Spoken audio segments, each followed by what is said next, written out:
You are listening to the Unsoberly Sober Show. I'm your host, Magnify Maggie. This podcast will turn your perception of going sober upside down. We're going to be working from the inside out to get you that dream life. So make sure you stick around for the end of the episode where I'm going to walk you through our weekly positive pursuit exercise to begin rewiring that beautiful mind, baby. What is up? We are back, my free and powerful friend. Welcome to the Unsoberly Sober Show. I'm your host, Magnify Maggie. I'm really excited for the topic today because it's something that I work really closely with one-on-one clients on. I work with a lot of the sober experimenters, the members within that 12-week coaching program on. I think everybody needs a little reminder of this time to time, and that is the danger in complaining.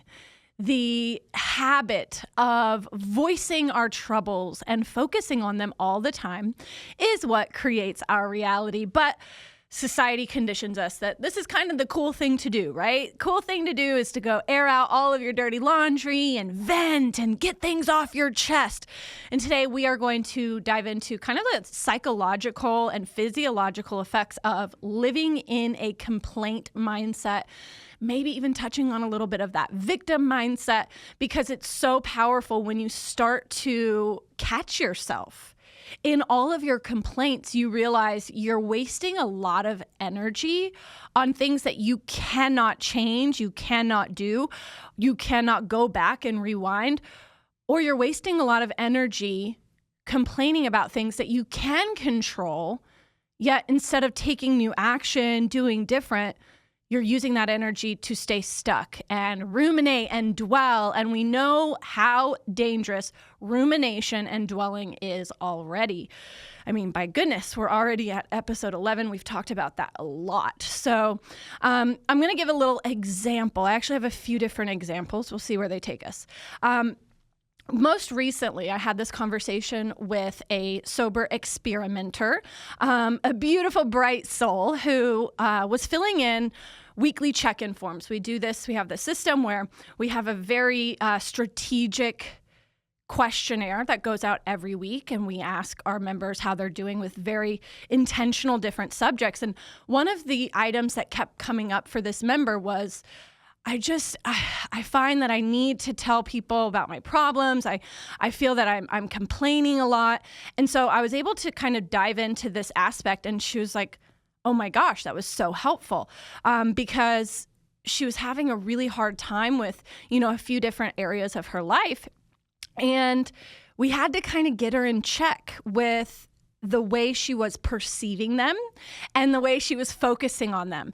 And so to kind of understand how complaining affects us, we have to look at our mind and our body together. So this is going to get, again, a little bit psychological, a little bit physiological, I would say even spiritual, understanding that we are spiritual beings. We're always channeling energy, and whatever that energy is going to be what we get out of a situation or a scenario. So when we are thinking about things that are not fun, we're thinking about the negatives in life, what type of energy are we putting our body into? What type of vibration or frequency? Well, we're putting ourselves into worry, doubt, fear, which is a very unhealthy vibration. We will actually put our body at a state of dis-ease, not at ease. We're in a state of dis-ease. And when we complain, we continue to keep ourselves stuck in that. And there is this portion of your mind, it's called the RAS. I believe we talked about this a little bit before, the reticular activating system. RAS is like your mind's filter.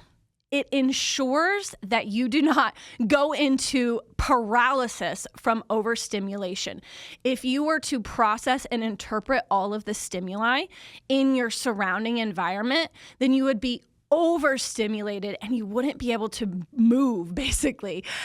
So there's this really important part of our brain that helps us focus on the things that are in line with what we are thinking about. That's how we communicate to our RAS what to pick up on in the outside world.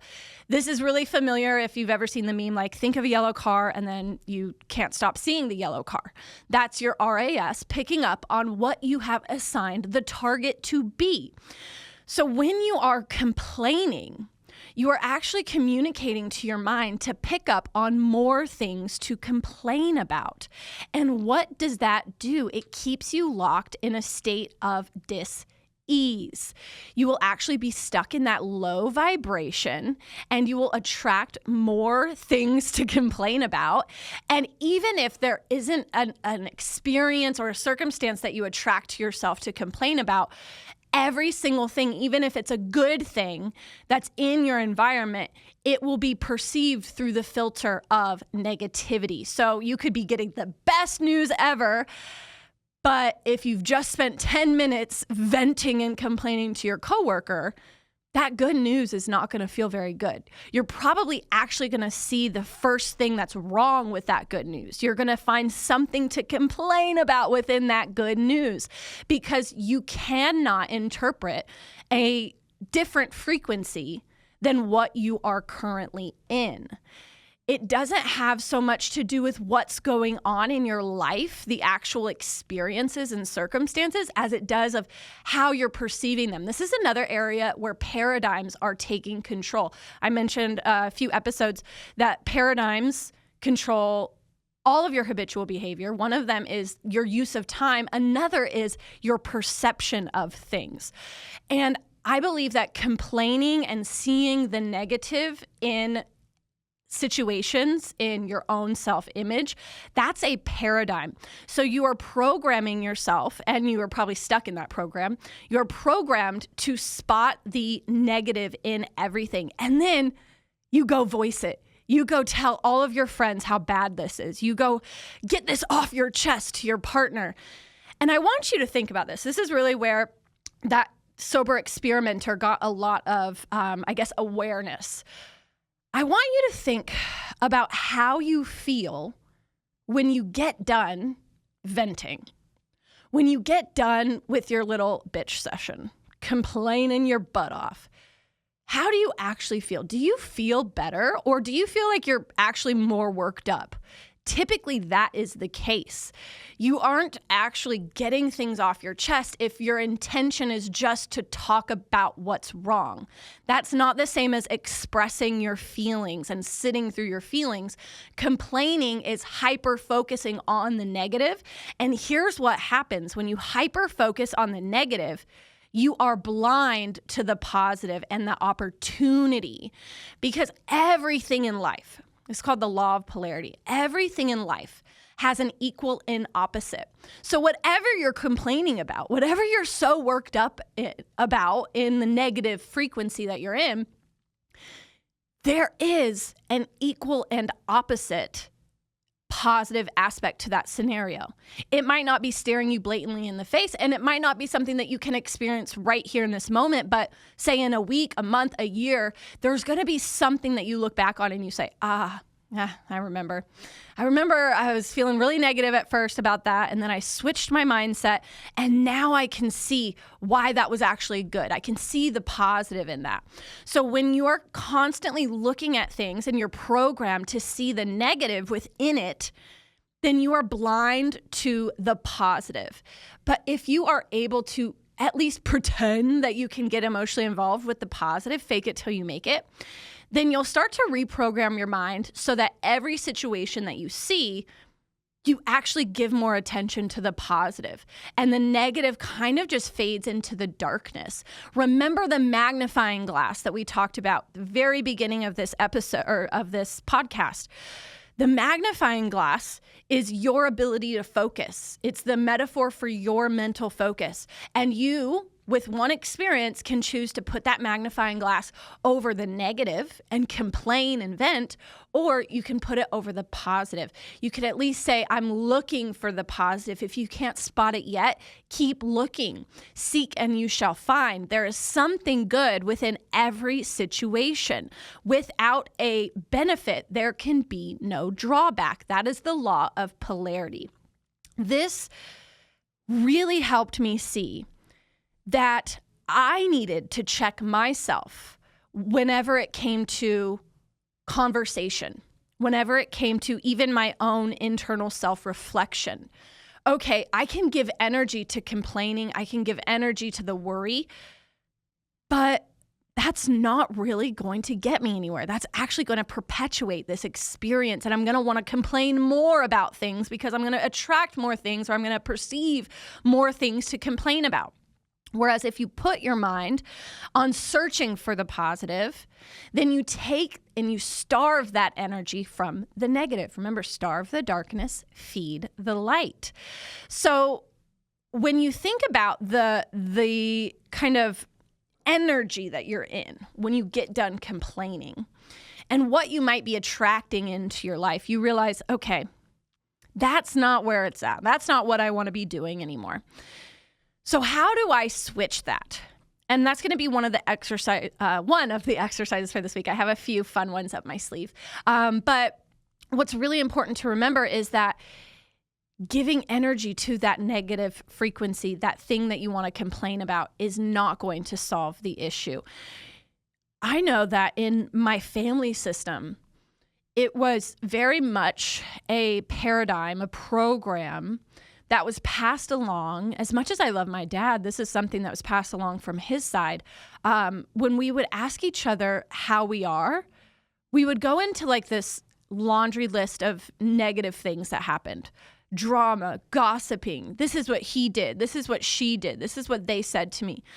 And that became my habit in communication. Hey, Maggie, how are you today? I just didn't sleep well last night. I got stuck in traffic. Man, I didn't get my breakfast in.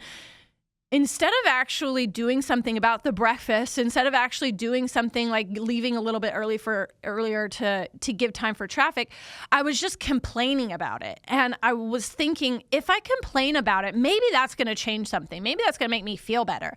But it never did. And so when you complain, it keeps you locked in that negative frequency. But if you're able to start practicing and saying, you know what? I'm only going to give energy to the positive. I'm only going to seek until I find that good thing. You will notice less things to complain about.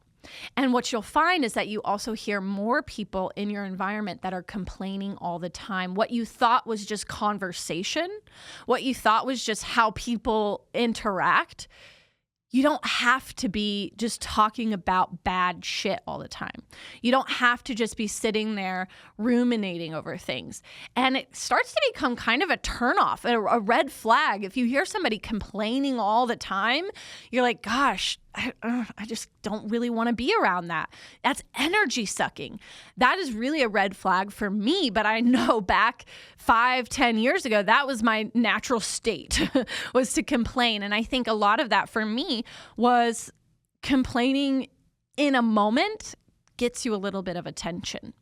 And I needed that attention. I needed that validation that I'm not alone, that validation that somebody feels for me, that I'm seen and that I'm heard, but it came through as a complaint, which really didn't help anything. I really think that when we complain, we're looking for something deeper. But it comes through as a story. It comes through as, oh, this is what happened to me, or this is what's going on, and I just really need to vent and get this off my chest. But it's not about that experience that is causing you to complain. It's about some emotion that's deep down that you yourself have not validated. I think a lot of my complaining stemmed from shame. So there's really some basic emotions, shame, fear, anger, worry.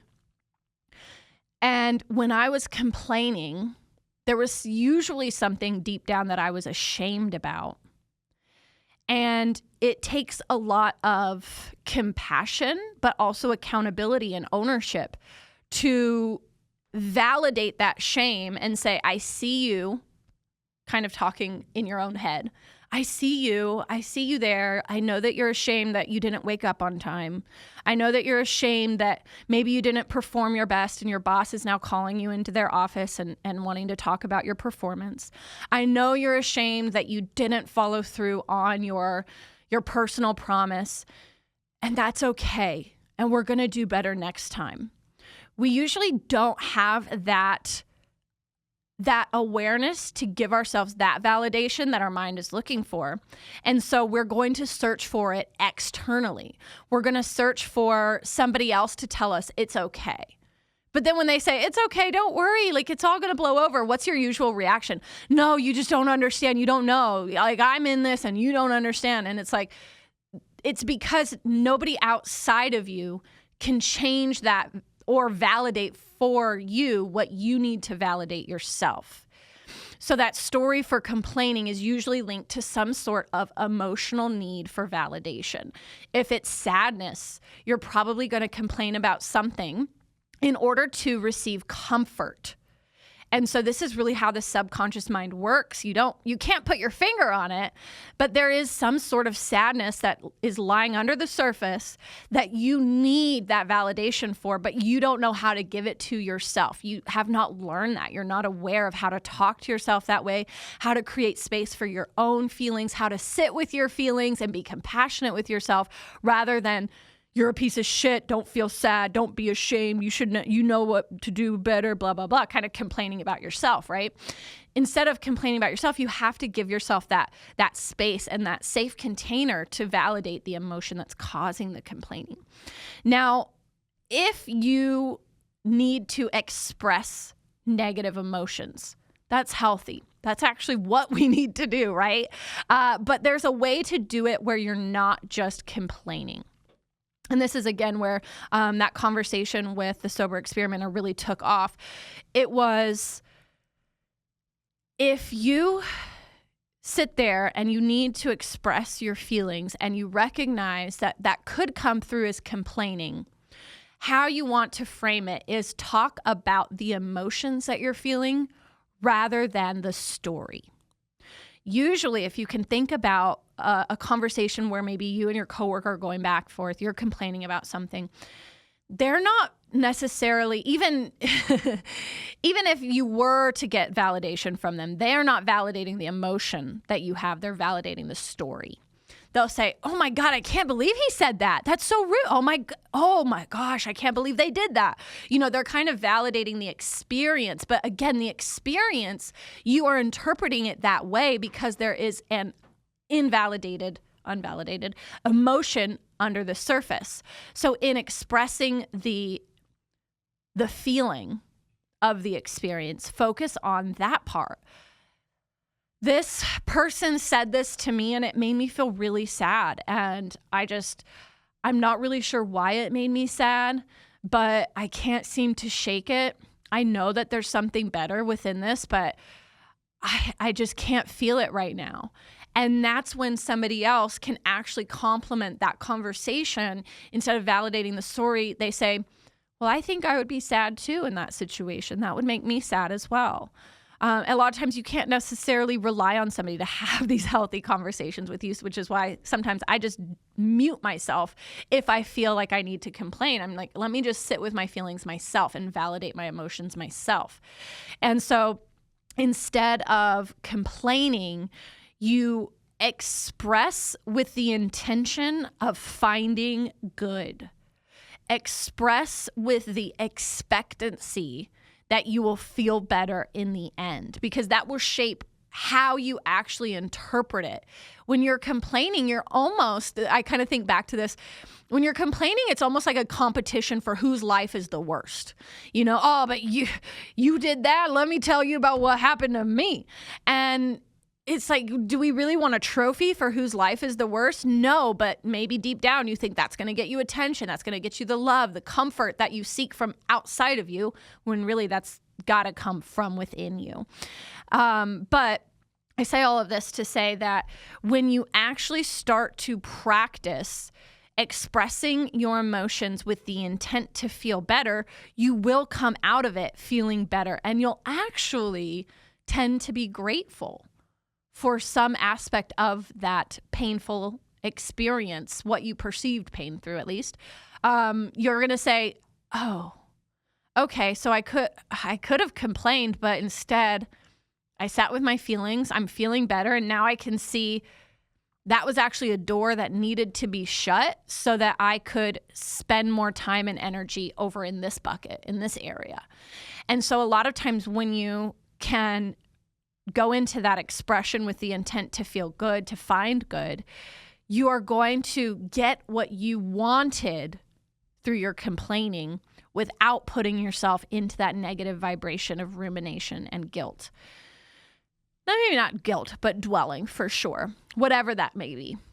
I want to share a little bit of how this works in real time in my life and why complaining perpetuated my drinking. I call this the breakdown to breakthrough moment for me.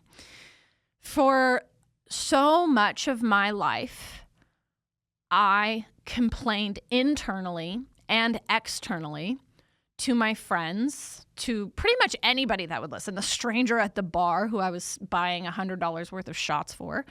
I was complaining about my life. So you guys can probably guess, I was complaining that my brother had passed away and I was home alone with him, and my life was really traumatized from that. I would complain about my alcoholic mom and all of my mommy issues and how she said this to me and how she did that to me. I would complain. I mean, those were basically it. I would complain about almost everything in my life, right? All of those tragic circumstances. In complaining about those things, so let's say complaining about my brother who passed away, I was giving so much energy to that complaint that I was blind to the fact that I have another brother. I know that sounds silly, but it just didn't occur to me that all of that energy that I was giving to complaining about the loss of my brother, I could have been savoring and building a better relationship and getting that brotherly connection from Jake. Granted, yeah, he was 9 years older than me. Eric was 2 years older than me. We didn't have as close of a bond, but he was still there. And because I was so focused on complaining about my aftermath of my trauma with Eric, I was blind to the fact that I had something to be incredibly grateful for. Because my mom had given me so much trauma, so many mommy issues, I would complain about that. I didn't realize until after my dad died that he had made up for everything threefold that my mom had ever caused me. But in my anger and my habitual complaining about my mom, I was blind to the love and the unconditional love and the support and the presence, the mere presence of my dad. And so when we complain, we steal energy from soaking in the gratitude that we do have, from experiencing what is beautiful right now. And it is a mental habit that you have to build to navigate your mind in a way where when you start to even get emotionally involved with something where you want to complain, you say, nope.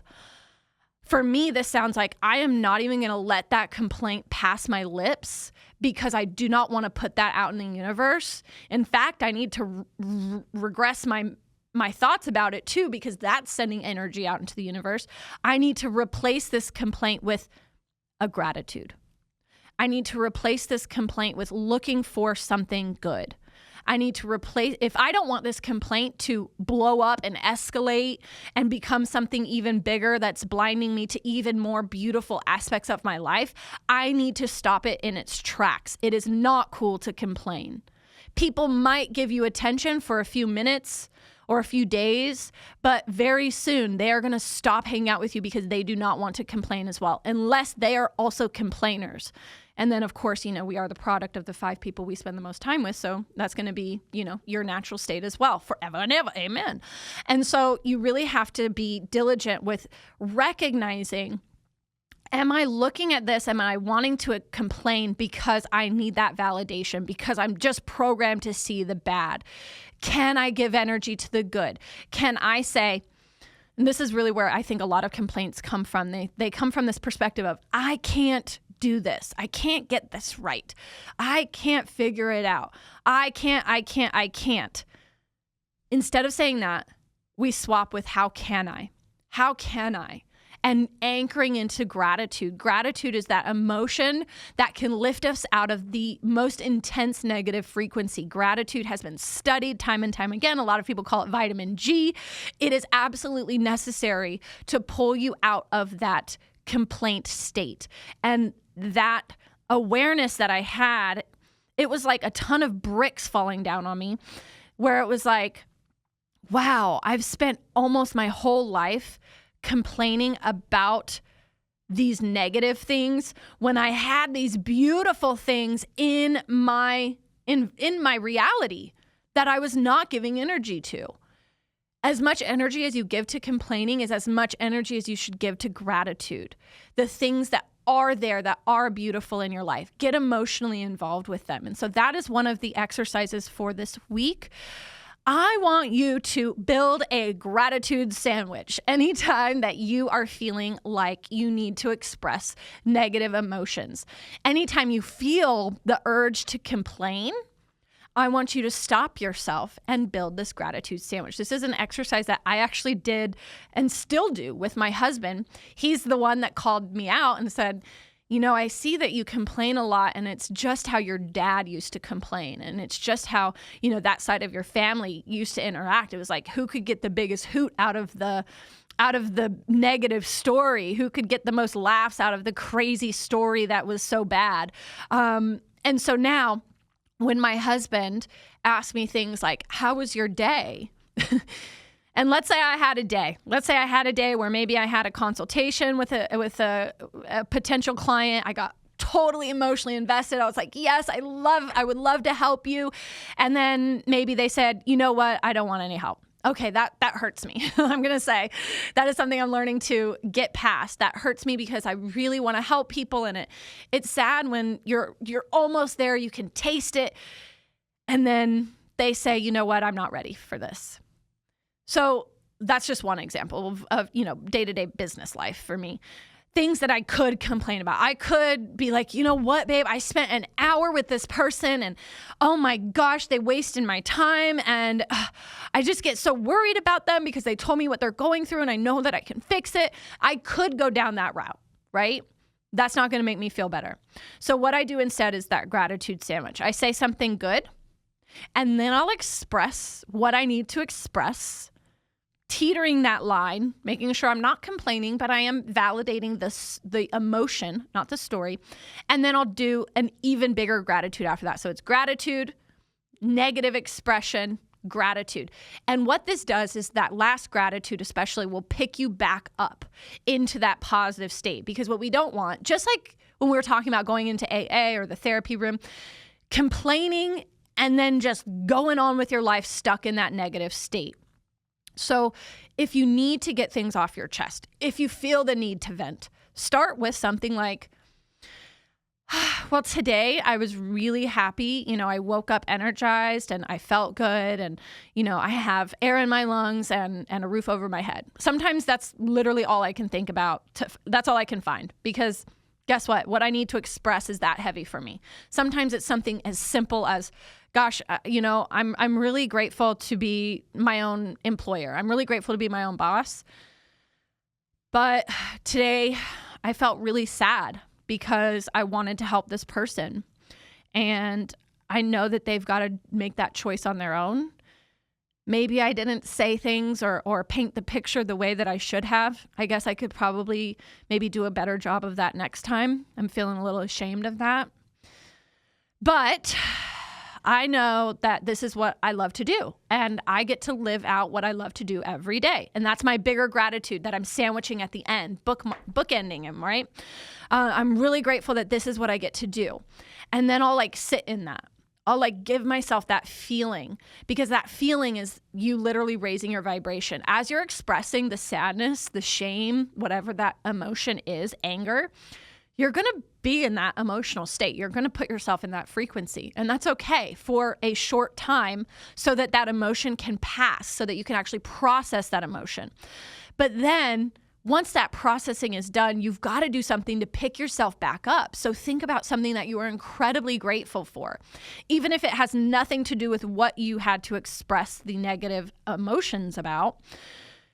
But I'm so grateful for you, babe. I say that a lot to my husband. I'm so grateful for you. I'm so grateful for our life. I love our beautiful house. I love living in Vegas where the sun shines almost every day. I love our doggies. I love our family. And when I start doing that, like you can just hear it in my voice as I'm saying it, I see these images on my mind, the blue sky, our beautiful house, my dogs making me so happy, my amazing partner that I have.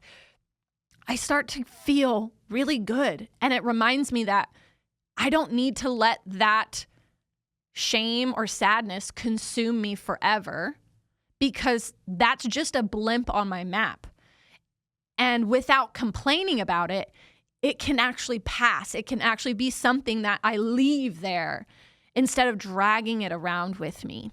So I encourage you to practice this gratitude sandwich, even if it's not in conversation, in your own mind. When you want to complain about your boss, nope, pause button. I'm really happy that I have gainful employment. I'm feeling a little angry about what my boss said, how he said it, how she said it. I don't think there's anything I can do right now within my control. I'm just going to let this be. I'm going to sit with this. I know that in the long run, I don't have anything to really be angry about. This is just going to be a thing of the past soon.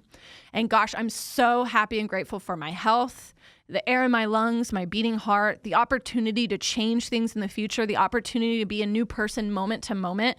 And sometimes, it's really difficult if you in your own perception, you say, oh, I don't have a beautiful house. I don't have a great partner. I don't have dogs. I don't have kids. I don't have anything to be grateful for. But you do. You have everything to be grateful for. That air in your lungs, your beating heart, the life ahead of you, the opportunity to do different. That is something to be grateful for. Be grateful for new chances, a new start. At any moment, you can start over. And that's something to be grateful for. Reduce it down to the ridiculous so that you can find something to be incredibly grateful for. And that brings me to the second exercise. I said we have a couple. This is like a little bonus. And this comes from it is a true quote, but I challenge it. The quote, "Comparison is the thief of all joy." I think that if you are comparing your life to what you see on somebody's highlight reel on social media, or you're comparing your life to somebody in their chapter 30 when you're in your first chapter, yeah, it can be really disheartening and you can find a lot of things to complain about, right? But what if you choose to compare your life to something that makes you feel incredibly grateful? What if you choose to compare yourself to somebody who does not have functioning limbs, who cannot go to the gym and work out? What if you compare yourself to someone in a third world country who doesn't have access to food and running water and plumbing? What if you compare yourself to who you were a year ago or 5 years ago? What if you choose to compare yourself to something that reminds you how good life is? That will change the game. Whenever I feel like complaining, I think about how somebody in a less fortunate circumstance would look at what I'm talking about, because then I say, oh, they would actually be excited by X, Y, and Z. They would be excited that they have a job to go to, that they have a boss, that they have money. And then it makes me feel like, you know what? My problems are about this big, about 1 centimeter high. When before I did that little cross comparison, they felt like a mountain. Third activity for this week. If you are Netflix and chillin', this is a new hobby of mine, that if I am going to watch Netflix, I'm going to watch something educational and historical. I have become quite the history nerd. But I think it's been a very amazing aspect of my healing journey in watching history documentaries. One of my favorite realms is like the British monarchy, which sounds weird. I am a nerd, okay? When you watch things about history, historical events, eras of our past, first of all, it helps you see this wasn't just like, these aren't characters, these are real people. But second of all, it helps you realize that our life is not really that hard. I joke about this a lot within the Magnify community, but it's not like whatever you're going to deal with today, you have the potential of being beheaded. You're not going to get drawn and quartered. That was like a real thing back then. If you said the wrong thing, if you did the wrong thing, if you crossed the wrong side, you could lose your life that day, or you could be put into prison, or you could, all of these really horrific ways of life back then. It reminds me that, first of all, life has always been full of challenges, but my challenges that I'm perceiving now, gosh, I'm actually really grateful for them, and they are not that heavy.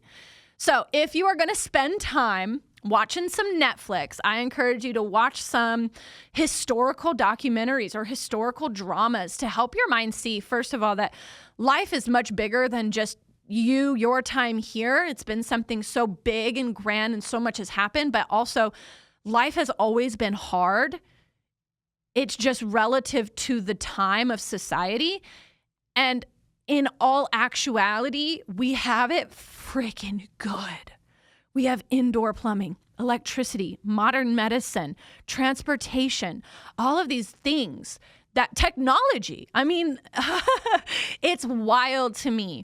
When I start to feel frustrated because somebody's not answering my text message, I want to complain about them. And it's like, well, back in the day, they would have had to put this shit on the Pony Express. It would have been months before I heard back from this person. So even if it's another day, I'm fine.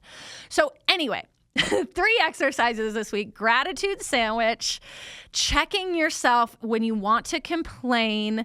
You actually compare your circumstances to something less fortunate. And then lastly, if you're going to Netflix and chill, do it in a smart way where you're actually learning a little bit about the past, learning a little bit about life, and seeing that it's not that bad. That is the discussion today, the dangers in complaining. Good luck building those compliment sandwiches. Have fun Netflixing and chilling. Some of my favorites are anything on British monarchy. The Last of the Tsars is really fascinating. Been watching a lot of American Revolution stuff. Anyway, have fun. Until next time, remember, think different to drink different or never again.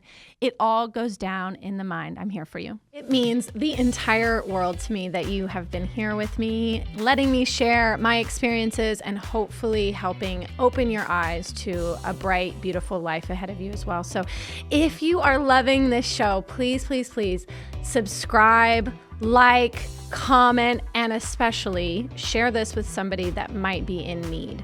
Please help get the word out. Word of mouth is so important, and I know that you're somebody special who can help me in this mission for thinking differently in order to drink differently or never again. Make sure you reach out if you have any questions you want discussed on the podcast. I'm here for it. So I'll talk to you soon. Signing out, Magnify Maggie.